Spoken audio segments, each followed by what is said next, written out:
between my camera and my GoPro, I cannot get the sound to work. The GoPro, well, actually the sound would work on the GoPro, but randomly I'd be I was testing earlier and the GoPro would just shut down. I hate them. I hate GoPros. No use.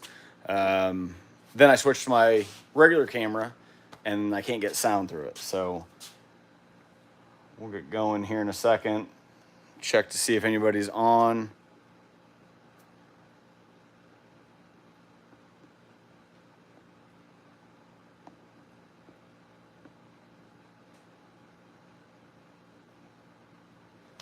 I'm gonna get on.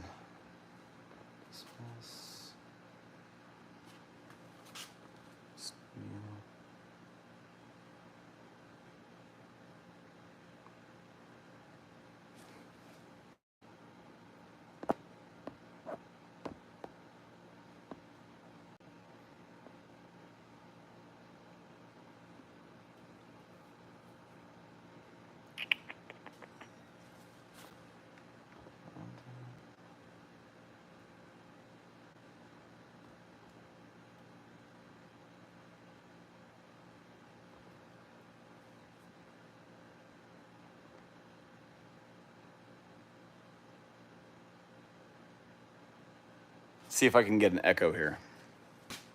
Well, I wonder if it works better if I did. Oh, yep.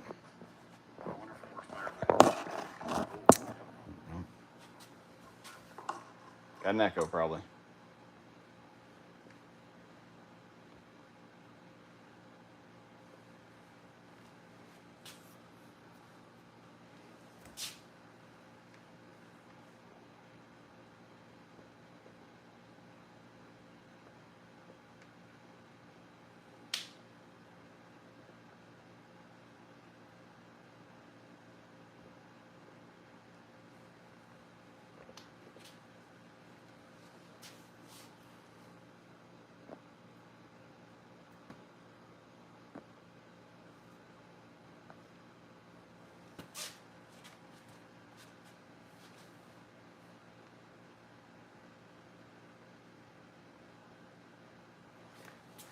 Well, I'm the only other person on, and I've been on for 2 minutes or so. So, I know Dunbar Automotive was on, but maybe he got busy. Can't get on. Wait for a few others, and then I'll get going. I know it's probably going to be boring for the first 5 minutes.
Well, I guess I'm that boring.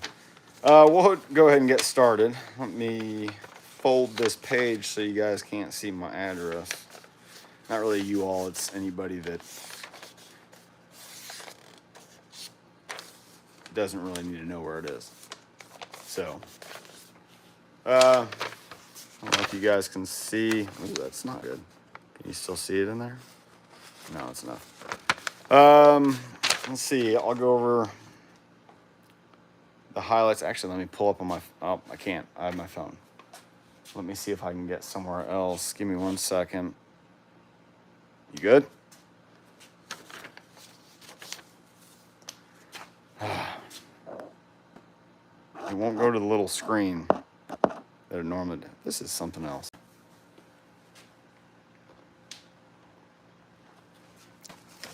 What a pain.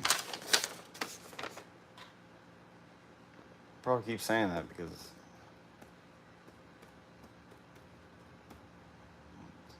it's funny, I can fix car electronics and wiring and dive into that, but regular IT stuff just I'm lost on.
Wow, I can't look at, well, I don't have information. I was going to use my phone to look up the old previous oil test to basically be able to compare, but I don't remember basically what I was getting at there. I was going to use my phone because I have an app on my phone. I can look at this, but I can't pull that app up and live stream because it'll stop the live stream. If I go to the website on my computer, it doesn't let me get there. Well, maybe it does, but still I need, oh crap. It's all on my phone and I'm live streaming on my phone.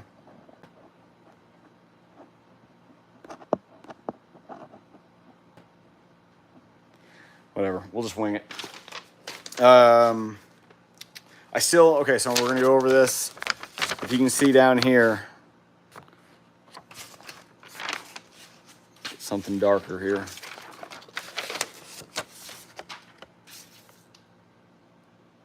You can see my fuel contamination here is still high. It is at a 5. What is it, 5,000? Oh, never mind. Okay, so here it has the readings from the last 3. Well, I guess if I'd stop and read, I'd actually know. So my first one, it was at a 5 fuel dilution percentage. My second one, after we did the bypass oil filter kit, it went to 3.8. And basically the advantage there was maybe the filter, but then I'd say it was going from a 6-quart to basically an 8-quart system. So we're adding 2 extra quarts. It basically solution to pollution to dilution. And so the amount of fuel going in, we had more oil, so then the test looks better. But now, after I then tested and installed the catch cans,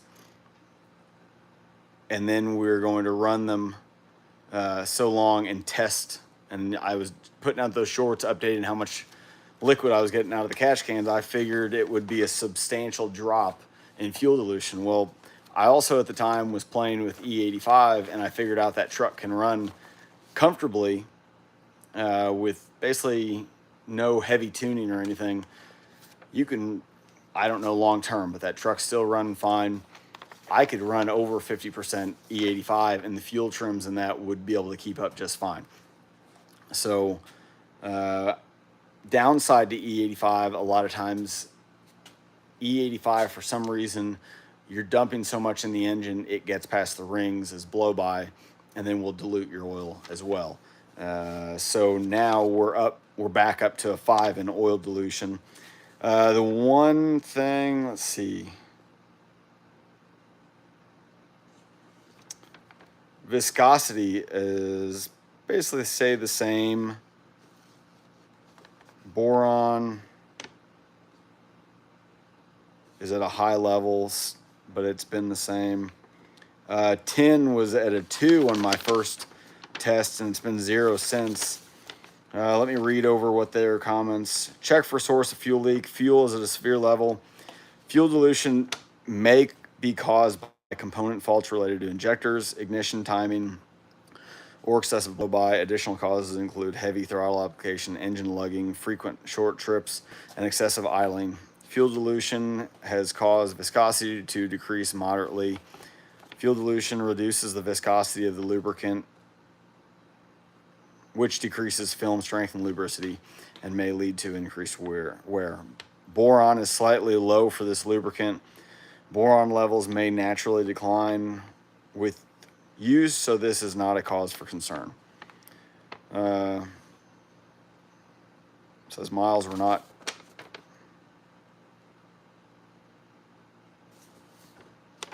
included, but I swear I did that. I thought I put the mileage on it, but anyway. So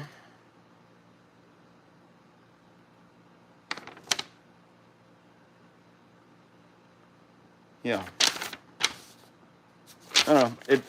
It could be worse. I'm going to try to run just gasoline in it for now, and I think I might try changing out my high pressure fuel pump.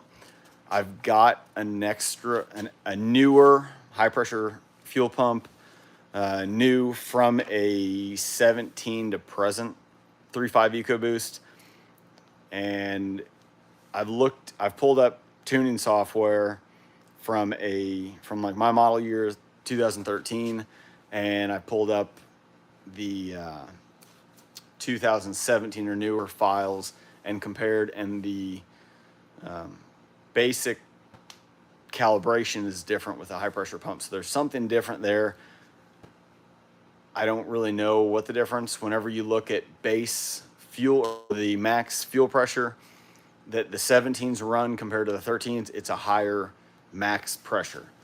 So I don't know if I'm going to put it on and see if it changes anything. If the engine runs, what happens? Do I need to do major tuning, or will it even work properly? The 17 and newer, I think it is 17 or 18, they went to port injection as well. So they may run a higher pressure for the fuel system, period, to be able to run both those. Or they don't run them at the same time. I don't think they blend some, but they may have to run higher fuel pressure. I don't know. I know a lot of GDI engines run relatively high. It wasn't unheard of to see 100 PSI. And so I gotta, now that I say that, I've got a test adapter to tap into the fuel system. I just can't remember where I put it. So it's, yeah, I can't remember at all where I put that. I hate when you buy stuff and you put it somewhere and you're like, yeah, I'll remember it there, and you don't. Yeah, it happens to me all the time. But if you guys pay attention to my videos, my shop is a mess, and I definitely need to clean it up. My brother was just here a little bit ago, and he says he wants to help me clean my shop and do several shop videos where we really clean it up and paint the walls. And I don't know, maybe we should. It's hard for me to justify that since I want to build a bigger shop, so I don't really want to put the effort into this one. While I'm talking, I'm still looking for this fuel adapter. I don't remember where I put it. Maybe it's in here. I don't know.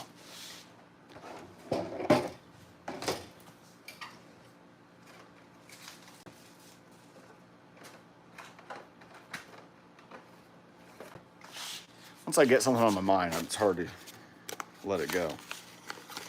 I don't know why that was even in there. I'll look for it later.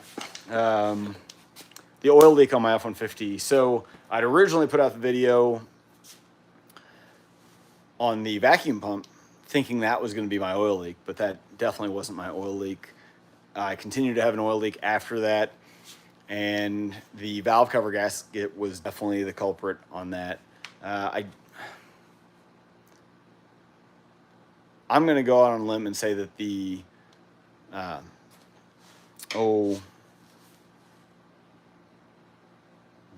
what normally a cam cap or that vacuum pump cap in the rear that the valve cover seals over so the vacuum pump can get access to the cam, I don't believe that was leaking. So, I mean, if one of you all have a 3.5 EcoBoost and you get back there, you'll at least know how to reseal that if you need to, and you'll know the torque specs if you need to. But I bet you it's just probably going to be the valve cover gasket. That valve cover gasket was brittle. I mean, it broke in several pieces when I was pulling it off. So it's I'd lean towards that failing, because Ford's used the gasket maker sealing for years, and I know they work very good when you have metal to metal surface and you're needing to seal it, and it's not really a big leak point. So no, I think that took care of it. Trying to think anything else on that truck. Oh, I've got a, let me go grab it real quick.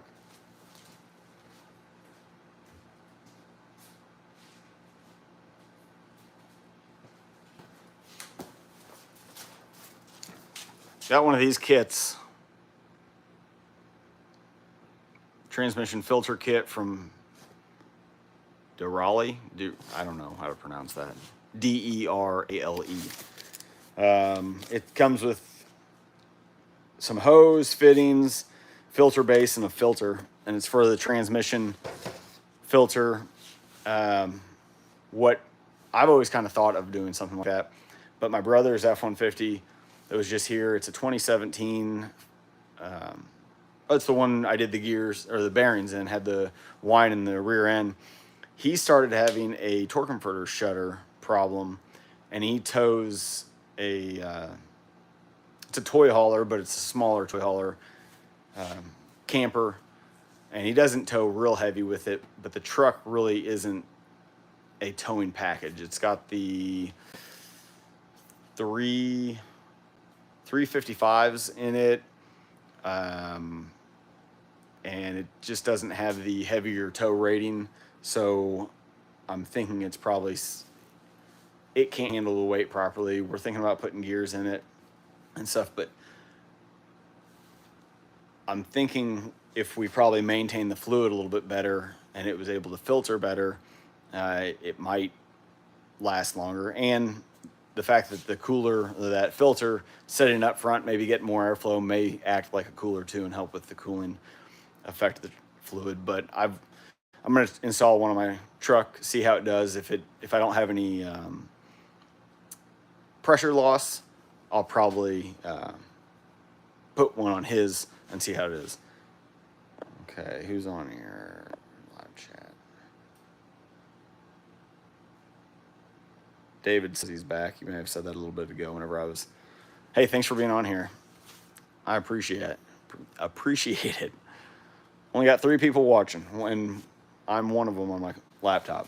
So, but I understand I don't do a whole lot of this and don't have a huge subscriber base, so people are busy. I completely get it.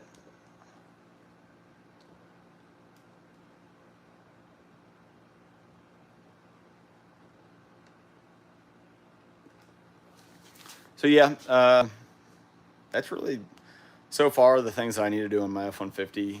I want to get an intercooler and turbos and do stuff like that, but that's down the road. I'm in no rush to do that. Truck's running fine.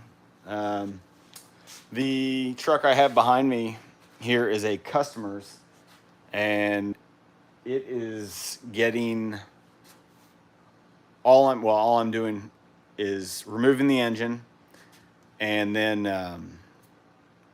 putting it on engine pallet, and then we're going to ship it off to a rebuilder that the customer's talked to. And then whenever it gets back, I'll put it back in the truck. And I know it needs some carb work, just the way it runs pretty decent, but he says that I think it's whenever it gets hot, sometimes it has trouble starting, and just some other stuff. I think he also wanted me to look at the heater, some heater controls in there. He said you can't switch between cool and heat, so I need to look at some of that. But yeah, just need to pull the engine out of it and then ship it off. So, oh, I had you with the 79 back. Yeah. Okay. I'm horrible with older trucks.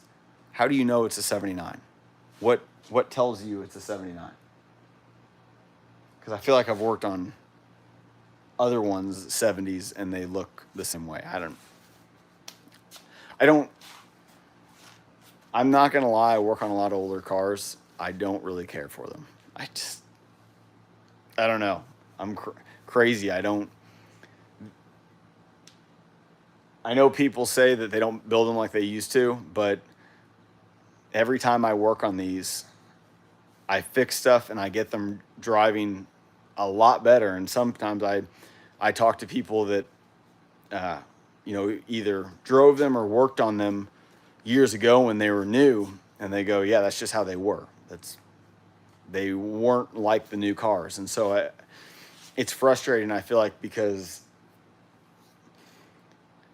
people think that if you do a bunch of work to these, they're going to drive just like a modern car. They think that there's just stuff worn out, and so you fix it, and it should drive and act just like a modern car, and it doesn't. So it's always frustrating to me working on these. You'll put a lot of effort into them, and people are just kind of, well, I thought it'd drive a little bit, but I thought it'd have a little more power. And it's like, it does have more power. It's running better. It's driving better, but it's not like their 2018 F-150 that they drive. And so I don't know. I was talking to a guy yesterday that does a lot of resto mods.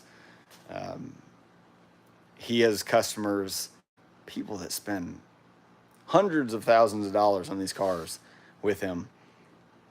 And then they'll go take them to an automatic car wash and come back to him and tell him the windows leak. And it's a 60 something model car. And I don't know if I'd end up saying the word in it, but I'm sure he words it this way because he's just blunt like that. And he goes, you grew up with these. They leaked when you went through car washes then. They're going to leak now. I just get a kick out of that because it's true. I remember working on, whenever I was working in the dealership, I was just first starting out, and I was the guy that handled squeaks and rattles and water leaks. And we had a 2004 V6 Mustang convertible come in, and the girl was complaining that it leaks when she takes it through the car wash. I worked on adjusting the windows over and over to get a tighter seal, but you'd still get it to leak in a car wash, and that's just how it was. So you said the square headlights, so I'm guessing the older ones have probably a round headlight. So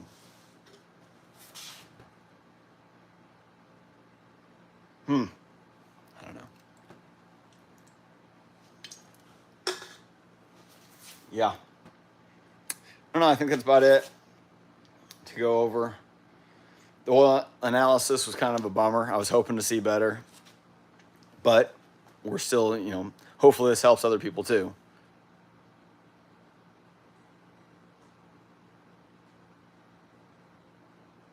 Oh, grab the towels. We're going. Yeah, I imagine it was probably that way. Yeah. I guess you could look at it as cleaning the inside if you're cleaning the outside.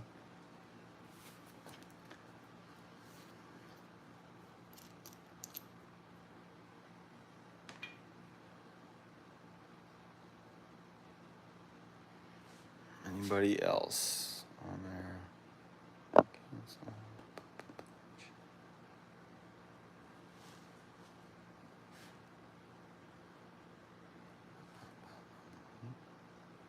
been on for 25 minutes, and I really feel like I haven't talked about it.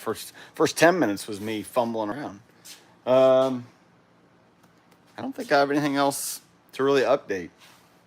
I'm looking around right now. I've got a video I'm working on that I think everybody will really like. It's more of a fabrication project I have going on. I think I talked about it in a video a couple videos ago.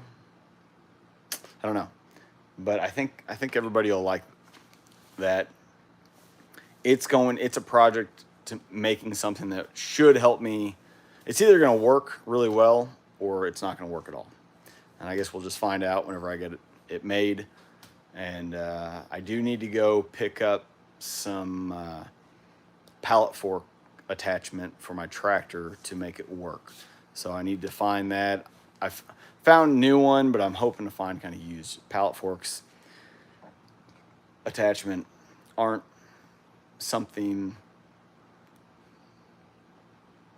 that gets torn up real easy from what I've seen. So they tend to hold their value pretty good, and people want new price for used, and so it's hard to come by. I found one that's about an hour or so away from me, but it doesn't come with the forks. It's the attachment, but it doesn't come with the forks, and I really need the forks too.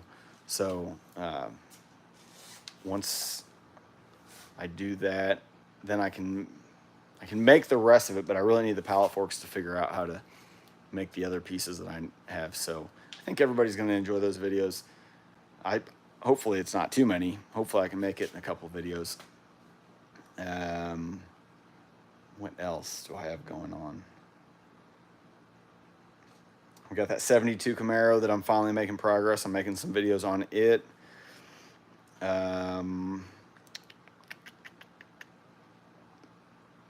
What else? I don't know if I'm going to. We've got an 86 F250 outside. I put fuel injection on for the customer, and he's wanting AC and heat put on it. So I have a vintage air kit to put on it. I don't know. I may make videos on that. I may make some quick ones because being a new kit, I may be one of the only people that have probably made a video on it. So I may do that. Other than that, I've got another truck, a 99 F550 that caught fire. It's a customer's. He bought it. It had burnt. He bought it. And I've got that 99. I think I showed you all that. I think I showed you in that last live update. I'm hoping to get to that this month. So I've got a lot of things to do, and I actually need to get started today. So I think I'm going to end it here. I really appreciate everybody sticking around and commenting and letting me know what's up. And if you have any questions, shoot me a comment. I'm sure I'll leave this up so people can watch it other times. Shoot me a comment if you have any questions. I will try to put in the description my email. I'll probably, once it goes up, I will then fill in the description more. I'll have my email in there and website and everything. And my website's still a work in progress. We're trying to get everything figured out on that. And what else? I think that's it. Yeah. Okay. Hey, thanks for watching. I'll see you in the next one. Later.